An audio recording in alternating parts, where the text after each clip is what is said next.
بسم الله الرحمن الرحيم.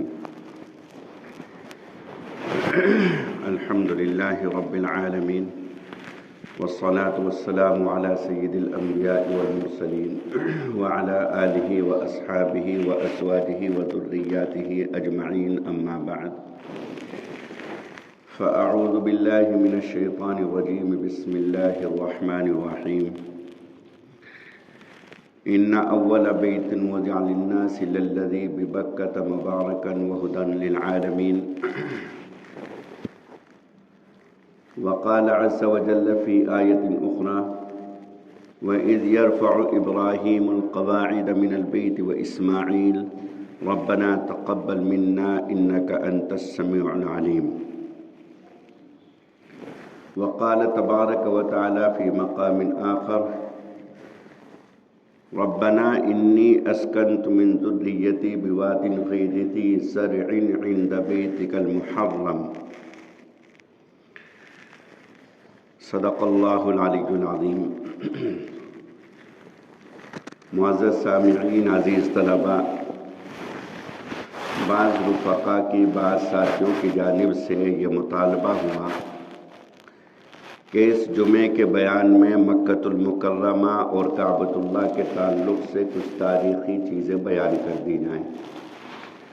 اسی مناسبت سے قرآن کریم کی میں نے 3 آیتیں مختلف جگہوں سے آپ کے سامنے بیان کی ہیں.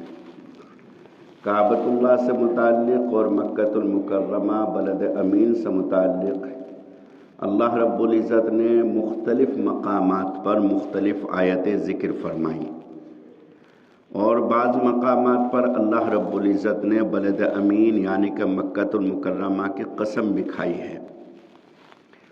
والتین والزیتون وطور سینین وہذا البلد الامین، بلد امین کی اللہ نے قسم بھی کھائی ہے یعنی کہ شہر مکہ کی.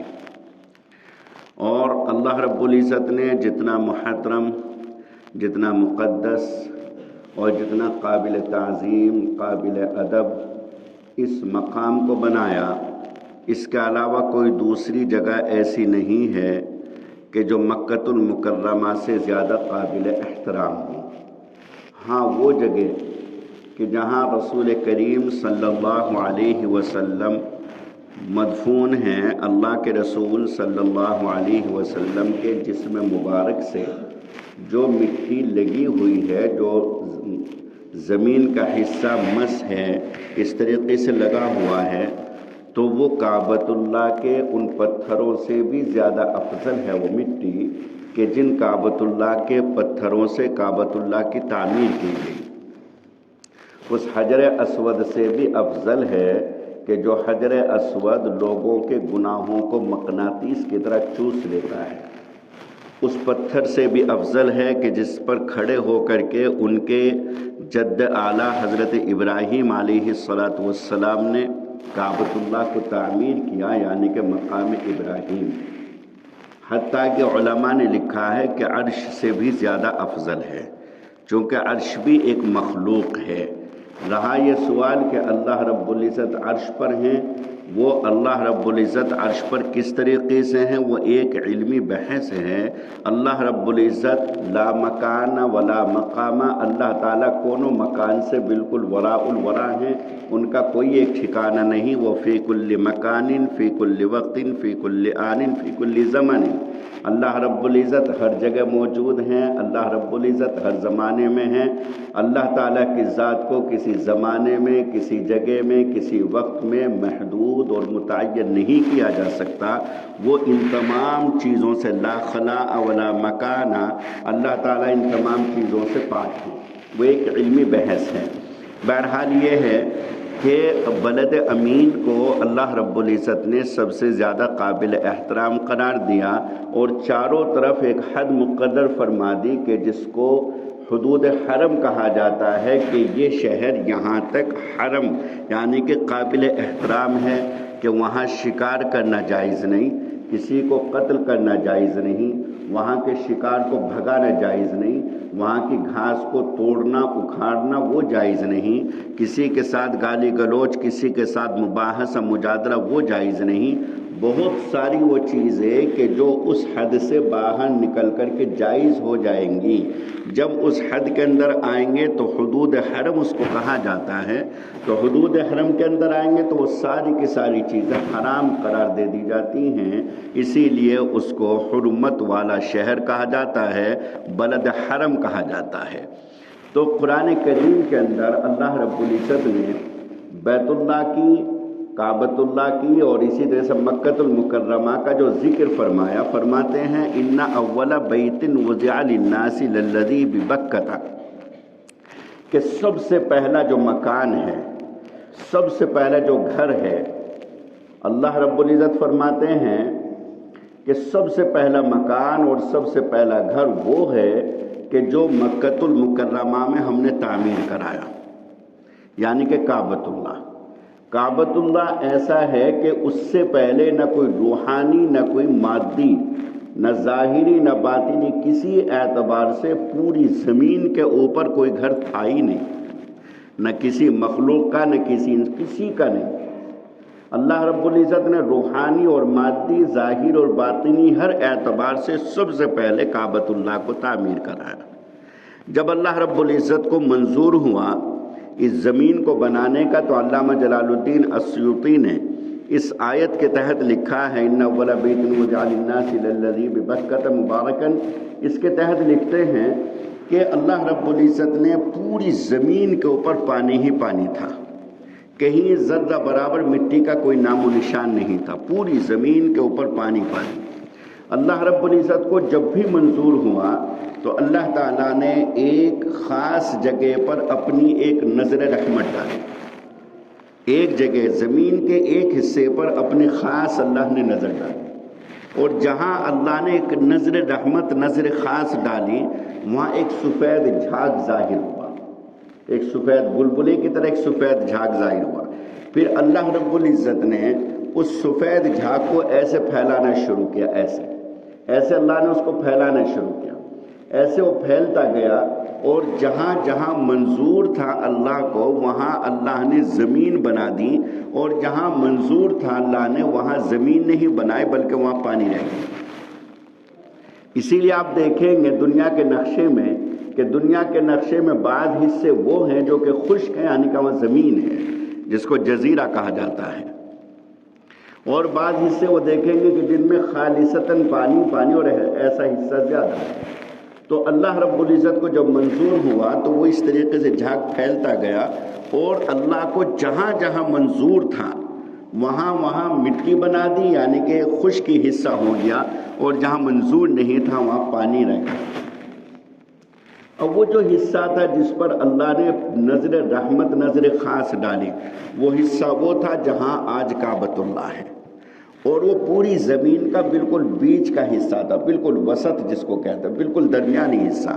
پوری زمین ہے، پوری دنیا ہے، پوری دنیا کا جو سینٹر ہے، پوری دنیا کا جو مرکز ہے، پوری دنیا کا جو وسط اور بیچ ہے، وہ ہے جہاں آج کعبۃ اللہ ہے۔ چنانچہ اس زمانے کے سائنسدانوں نے جو تحقیقات کی ہیں، ان تحقیقات کے اعتبار سے اس کی روشنی میں بھی ان کے اوپر یہ بات واضح ہوتی ہے کہ جہاں کعبۃ اللہ ہے وہ بالکل سینٹر ہے دنیا کا، وہ بالکل بیچ ہے، اور پوری دنیا چاروں طرف برابر ہے۔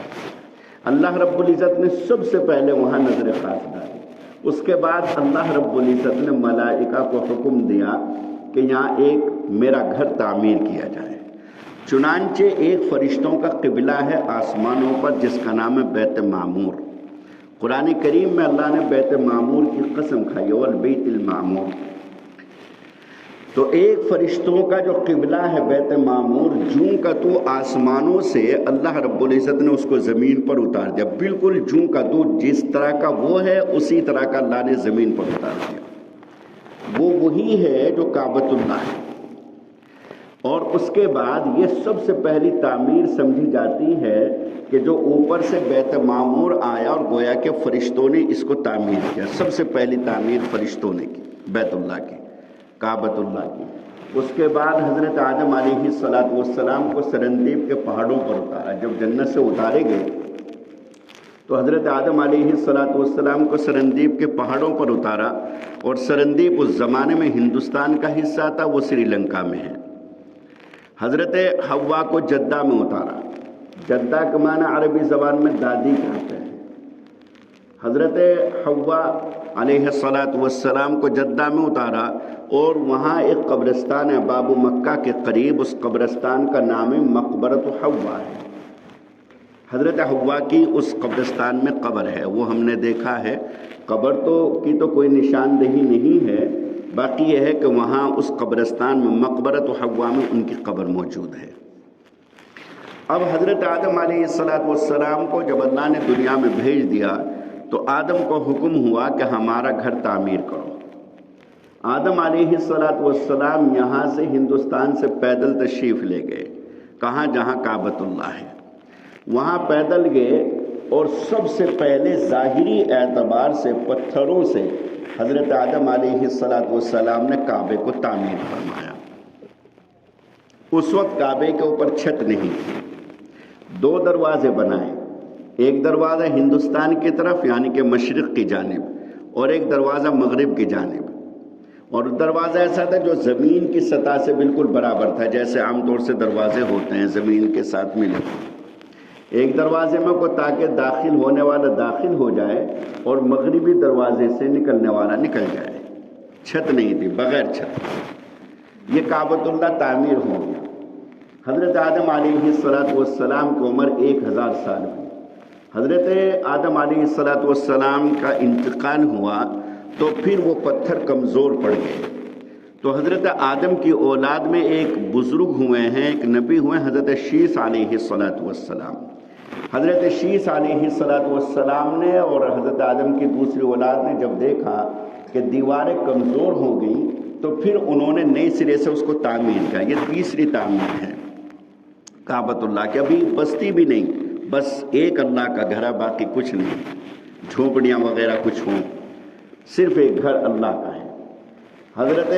حضرات ملائکہ نے سب سے پہلے تعمیر کیا، دوسرے حضرت آدم نے تعمیر کیا، اب حضرت شیث علیہ السلام نے تعمیر کیا۔ حضرت شیث بھی دنیا سے چلے گئے، حضرت نوح کا دور آیا۔ حضرت نوح علیہ السلام کے زمانے میں ایک بڑا زبردست طوفان آیا، جس طوفان نے، جس سیلاب نے پانی کے پوری دنیا کو اپنے لپیٹ میں لے لیا، اور حضرت نوح علیہ السلام نے جو دعا کی تھی لا تذر علی الارض من الکافرین دیارا، ایک بھی گھر اے اللہ زمین کے اوپر نہیں رہنا چاہیے، سارے گھروں کو ملیامیٹ کر دے، سارے گھروں کو ختم کر دے۔ انک ان تذرهم یضلوا عبادک ولا یلدوا الا فاجرا کفارا، اللہ اگر تو نے ان کو چھوڑ دیا تو یقین جانیے کہ پھر تیری اس زمین کے اوپر کافر اور فاجر ہی پیدا ہوں گے، اور ان کی نسلیں، ان کی جو اولاد ہوگی وہ تیری مطیع فرما بردار نہیں ہوگی، تیرے بندوں کو گمراہ کرتے رہیں گے۔ تو حضرت نوح علیہ السلام کی اس بددعا کا اثر یہ ہوا کہ پوری دنیا کے اندر پانی ہی پانی۔ اب یہ جو کعبۃ اللہ تھا اس کو اللہ نے آسمانوں پر اٹھا لیا اور اس کا نام و نشان ختم ہو گیا، نام و نشان بالکل ختم، کچھ پتہ نہیں کہاں تھا کعبۃ اللہ۔ اب حضرت ابراہیم علیہ السلام کا دور آیا۔ حضرت ابراہیم علیہ السلام کو اللہ نے حکم دیا کہ اپنے اس 6 مہینے کے بیٹے کو اور اپنی بیوی کو وہاں چھوڑ کر کے آؤ کہ جہاں کچھ بھی نہیں، چاروں طرف پہاڑ ہی پہاڑ ہیں۔ قرآن کریم نے اس کا نقشہ کھینچا، ربنا انی اسکنت من ذریتی، اے میرے رب، اے ہمارے رب، یقیناً میں نے سکونت اختیار کی، میں نے چھوڑ دیا اپنی اولاد کو، من ذریتی، ایک ایسی وادی میں، ایک ایسے بالکل گھاٹی اور ایسے پہاڑوں کے دامن میں، وادی کے معنی پہاڑوں کا جو دامن ہوتا ہے اس کو وادی کہتے ہیں، اے پہاڑوں کے ایسے دامن میں نے چھوڑ دیا اے رب کہ جہاں نہ کوئی کھیتی ہے، نہ کوئی پانی ہے، نہ کوئی سبززار ہے، نہ کوئی درخت ہے، کچھ بھی نہیں۔ غیر ذی زرع عند بیتک المحرم، تیرے محترم اور پاکیزہ مقدس گھر کے پاس میں ان کو چھوڑ رہا ہوں، وہاں کچھ بھی نہیں، بالکل وادی ہے، بس پہاڑوں کا دامن ہے، ریگستان ہے، سخت چٹانیں ہیں، چاروں طرف تپش اور دھوپ اور سنگلاخ پہاڑیاں۔ اب یہ حضرت ابراہیم علیہ السلام نے چھوڑ دیا. جب حضرت اسماعیل 12-13 سال کے ہوئے تو ان کی جو دیگر آزمائشیں ہیں، ان کو ذبح کرنے کے لیے لے کر کے جانا، چشمے کا ظاہر ہونا، وہ اپنی جگہ ہے. اس تفصیل میں اگر میں جاؤں گا تو جو اصل تاریخ وہ رہ جائے گی. وہ مختلف مواقع پر میں نے سنایا، پھر سنا دوں گا انشاءاللہ. مجھے تو یہ بتانا ہے کہ پھر جب حضرت اسماعیل علیہ السلام کی عمر تقریباً 12-13 سال ہوئی اور وہ اس قابل ہوئے کہ پتھر اٹھا کر کے اپنے والد کے لیے مزدوری کا کام کر سکیں، کعبۃ اللہ کی تعمیر میں حصہ لے سکیں، تو اب اللہ کا حکم ہوا حضرت ابراہیم کو کہ ہمارا گھر تعمیر کرو. انہوں نے پوچھا اللہ کہاں تعمیر کروں، کس جگہ تعمیر کروں؟ چونکہ کوئی نام و نشان نہیں، بنیادیں نہیں، دیواریں نہیں، کچھ بھی نہیں، بالکل چٹیل میدان. اللہ تعالیٰ نے حضرت جبرائیل کو بھیجا. حضرت جبرائیل علیہ السلام نے نشان لگائے یہاں تعمیر کرو. حضرت جبرائیل علیہ السلام نے صحیح نشاندہی فرمائی کہ اس جگہ تعمیر کرو. چنانچہ سیدنا ابراہیم علیہ السلام نے وہاں بنیادوں کو ذرا نکھارنا شروع کیا تو نیچے سے کعبۃ اللہ کی بنیادیں نظر آئیں. قرآن کریم کے اندر اس کا نقشہ اللہ نے ایسے کھینچا وَإِذْ يَرْفَعُ إِبْرَاهِيمُ الْقَوَاعِدَ مِنَ الْبَيْتِ وَإِسْمَاعِيلُ. وہ وقت یاد کیجئے محمد صلی اللہ علیہ وسلم جس وقت کہ ابراہیم بنیادوں کو بلند کر رہے تھے اور ان کے ساتھ اسماعیل بھی تھے، اور دونوں اللہ کا گھر تعمیر کرتے ہوئے بڑی عاجزی کے ساتھ، بڑی انکساری کے ساتھ یوں کہہ رہے تھے ربنا تقبل منا انک انت السمیع العلیم. اے ہمارے رب ہماری جانب سے قبول فرما لے. اللہ کے حکم سے کر رہے ہیں، اللہ کی وحی ہے، اللہ کا گھر ہے اور سب سے پاکیزہ اور مقدس گھر ہے.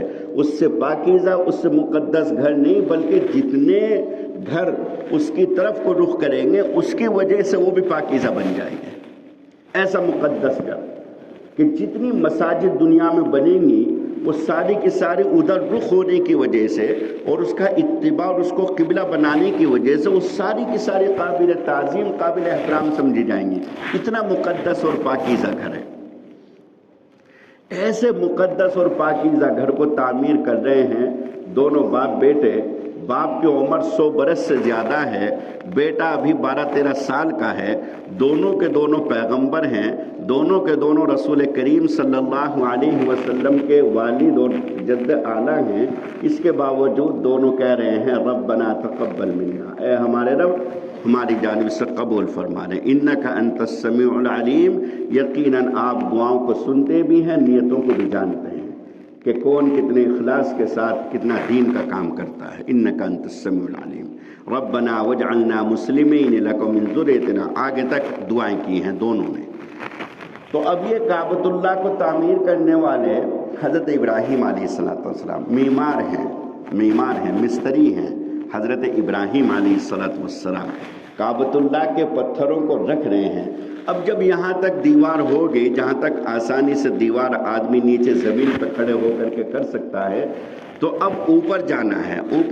تو وہاں نہ کوئی چالیاں تھیں، نہ وہاں کوئی ڈنڈے تھے، نہ وہاں کوئی بلیاں تھیں، نہ سیٹرنگ کا کوئی سامان تھا کہ اس سیٹرنگ کے سامان کو باندھ کر کے اور تب اس کے بعد اس پہ کھڑے ہو کر کے تعمیر کریں. کچھ بھی نہیں.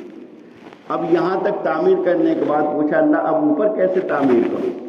اللہ رب العزت نے حضرت جبرائیل کے ذریعے نشاندہی کرائی. ایک پتھر ہے، اس پتھر کو لے لو.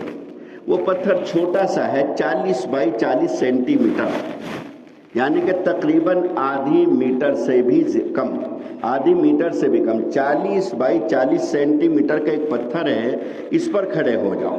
تمہارا کام ہے کھڑے ہونا، باقی آگے کا کام ہمارا ہے. حضرت ابراہیم علیہ السلام اس پتھر پر کھڑے ہوئے. اب وہ پتھر ایسے جاتا ہے، ایسے اوپر جاتا ہے. حضرت ابراہیم علیہ السلام پتھر لیتے ہیں، سیدنا اسماعیل علیہ السلام پتھر اٹھا کر کے دیتے ہیں. وہ پتھر یوں جاتا ہے، حضرت ابراہیم کو لے کر کے اڑ جاتا ہے پتھر. حضرت ابراہیم دیوار پر پتھر رکھتے ہیں، پھر وہ پتھر ان کو لے کر کے نیچے آتا ہے. پھر حضرت اسماعیل پتھر پکڑا دیتے ہیں، پھر وہ پتھر یوں لے کر کے جاتا ہے حضرت ابراہیم کو. لفٹ کا کام کر رہا ہے. چھوٹا سا پتھر، ہر چیز، ہر کنکریٹ، ذرہ ذرہ اللہ کے حکم کا محتاج اور اس کا پابند ہے. ذرہ ذرہ اللہ کے حکم کا پابند. کوئی سوال ہی نہیں کہ اللہ کے حکم کے خلاف ورزی کوئی ذرہ کر سکے. اللہ کا حکم ہوا پتھر کو. اب وہ جو یوں لے کر کے جاتا ہے پتھر، حضرت ابراہیم نبی ہیں، نبوت کا بوجھ ہے حضرت ابراہیم علیہ السلام کے بابرکت وجود کے اندر نبوت کا بوجھ ہے. اب اس نبوت کے بوجھ کو وہ پتھر یوں اٹھاتا ہے تو وہ پتھر باوجود اس کے کہ مضبوط پتھر ہے، مضبوط پتھر ہے، اس کے باوجود اس کے اندر حضرت ابراہیم کے قدموں کے نشانات ہو جاتے ہیں. حضرت ابراہیم کے قدموں کے نشانات کتنے؟ 10 سینٹی میٹر.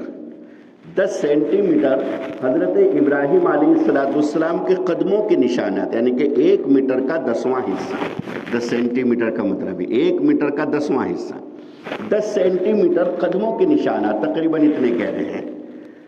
کیوں؟ اس لیے کہ پتھر یوں جا رہا ہے. حضرت ابراہیم نبی ہے، جلیل القدر پیغمبر ہیں اور ابو الانبیاء ہیں. تمام انبیاء کرام جو اس کے بعد ہوئے، حضرت ابراہیم کے بعد، وہ سب کے والد ہیں. حضرت ابراہیم علیہ السلام سب کے والد ہیں، جتنے نبی ان کے بعد ہوئے تو ابو الانبیاء ہیں. تو بڑے اونچے درجے کے آدمی ہیں، بڑے اونچے درجے کے جلیل القدر پیغمبر ہیں. تو اس لیے وہ پتھر اپنے وہ برداشت نہیں کر پاتا، تو اس لیے گہر پیدا ہو جاتی ہے حضرت ابراہیم علیہ السلام کے قدموں. اب وہ جو نشانات ہیں وہ لمبائی میں حضرت ابراہیم علیہ السلام کے جو پیر ہیں 22 سینٹی میٹر، 22 سینٹی میٹر لمبائی ہے پیروں کی، اور جو چوڑائی ہے 11 سینٹی میٹر. 11 سینٹی میٹر چوڑائی حضرت ابراہیم علیہ السلام کے قدموں کی. اور اس پتھر کو جہاں رکھا گیا اسی کا نام مقام ابراہیم ہے. اس پتھر کو جہاں رکھا ہوا ہے شیشے کے خول میں ہے. شیشے کے خول میں بہت پیارا سا، شیشے سے بالکل صاف نظر آتا ہے پتھر. شیشے کے خول میں کرا کر کے، اور جہاں کعبۃ اللہ کا دروازہ ہے تو کعبۃ اللہ کے دروازے سے تقریباً 18 سے 20 میٹر ہٹا کر کے تب اس کو رکھا ہوا ہے. تو اس پتھر نے کام کیا، لفٹ کا کام کیا، اور تعمیر مکمل ہو. اس لیے حضرت ابراہیم علیہ السلام کی جانب نسبت کی جاتی ہے بیت اللہ شریف کی تعمیر کی. بیت اللہ کی تعمیر تو پوری ہو گئی. اب حضرت ابراہیم کو کہا کہ لوگوں کے اندر اعلان کرو کہ لوگ حج کے لیے آئیں. انہوں نے کہا اللہ میری آواز کہاں تک پہنچے گی؟ یہ تو یہاں صحراؤں میں گونج کر کے رہ جائے گی، صحراؤں میں دب کر کے رہ جائے گی، میری آواز کیسے پہنچے گی؟ اللہ تعالیٰ نے جب فرمایا وَأَذِّن فِي النَّاسِ بِالْحَجِّ يَأْتُوكَ رِجَالًا وَعَلَىٰ كُلِّ ضَامِرٍ يَأْتِينَ مِن كُلِّ فَجٍّ عَمِيقٍ، تو اے اللہ میری آواز تو تھوڑی سی ہے، زیادہ سے زیادہ 5-7 میل چلی جائے گی، اس سے زیادہ تو نہیں جائے گی. اللہ تعالیٰ نے فرمایا تمہارا کام ہے آواز دینا، پہنچانا یہ ہمارا کام ہے. آواز تم دو، تم یقین جانو ابراہیم تمہاری اس آواز کو میں ان نسلوں تک پہنچا دوں گا کہ جو ابھی پیدا بھی نہیں ہوئے، جن کا بھی کوئی وجود بھی نہیں. قیامت تک آنے والے جتنے اس بیت اللہ کی زیارت کرنے والے، عمرہ کرنے والے، حج کرنے والے جتنے بھی لوگ ہیں، سب تک میں اس آواز کو پہنچا دوں گا جو ابھی پیدا بھی نہیں ہوئے، اپنے باپ کی سلب کے اندر ہیں، سب تک میں آواز پہنچا دوں گا. تو پھر حضرت ابراہیم علیہ السلام جبل ابو قبیس کے اوپر چڑھ کر کے آواز دیتے ہیں. تو یہ حضرت ابراہیم علیہ السلام نے چوتھی مرتبہ تعمیر کیا بیت اللہ شریف کو، چوتھی مرتبہ. 5ویں مرتبہ کی جو تعمیر ہے وہ قوم عمالقہ نے کی، چونکہ پھر وہ کمزور پڑ گئے پتھر. قوم عمالقہ میں سے کچھ متبعین تھے حضرت ابراہیم علیہ السلام کے، انہوں نے تعمیر کیا.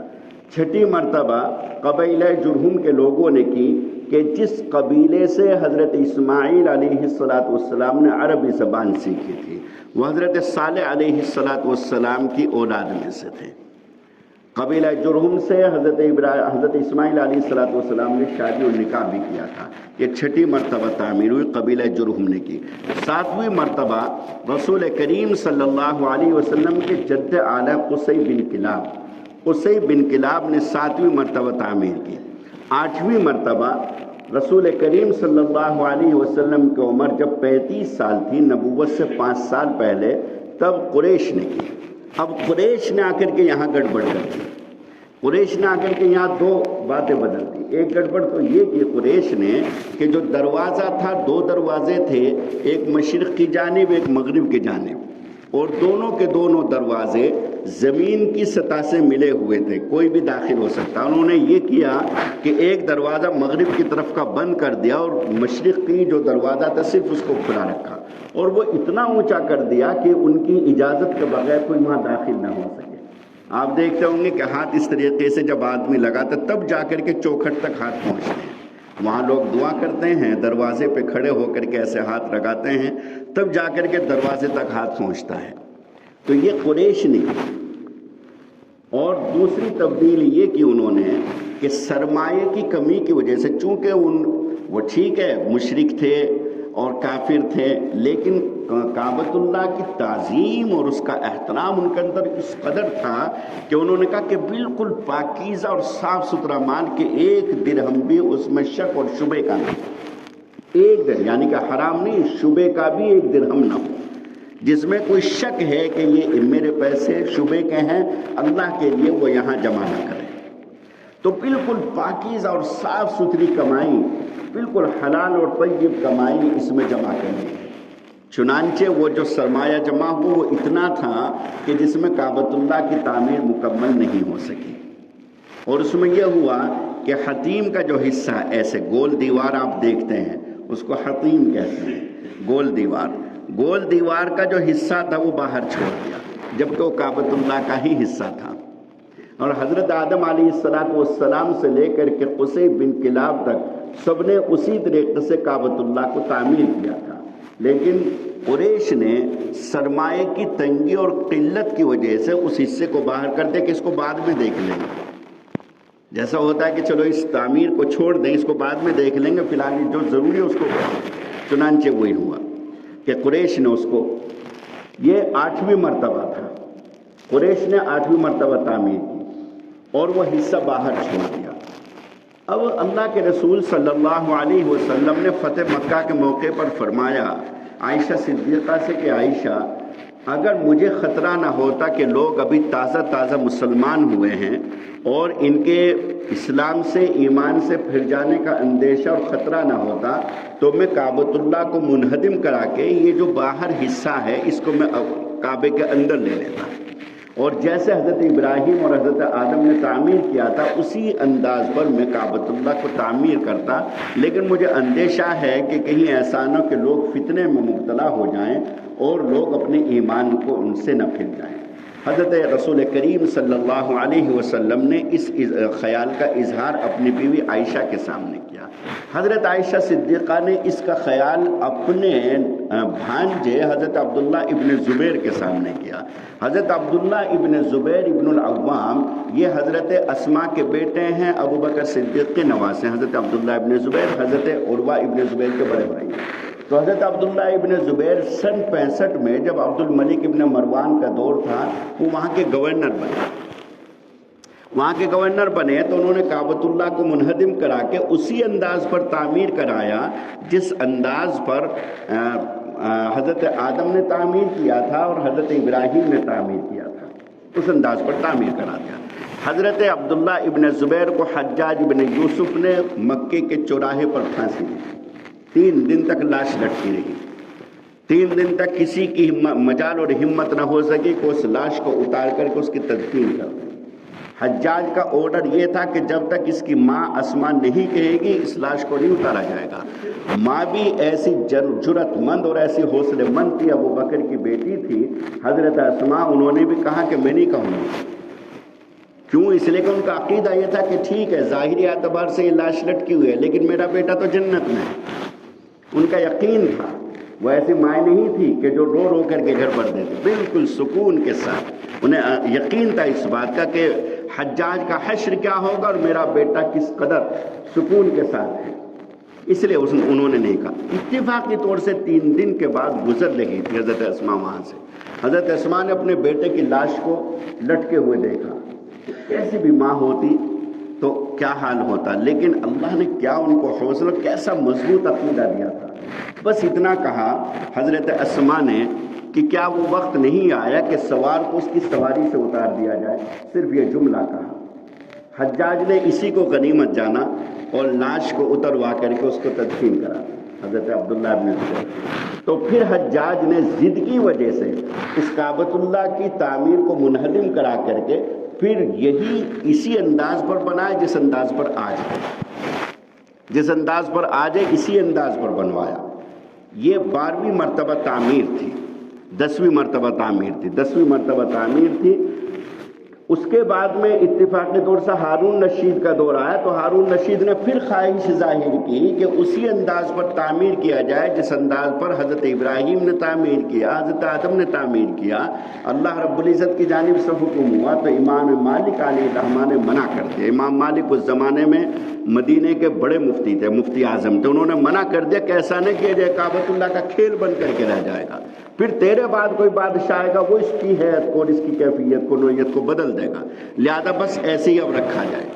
اور حتیم کا جو حصہ ہے اس میں نماز پڑھنے کا ثواب ایسا ہے جیسا کہ کعبۃ اللہ کے اندر ہی نماز پڑھنا، اس کا ثواب ایسا ہے۔ اس کے بعد ایک بادشاہ گزرے ہیں ترکوں میں، سلطان مراد رابع بن سلطان احمد، سن 984 میں پھر انہوں نے تعمیر کرایا نئے سرے سے۔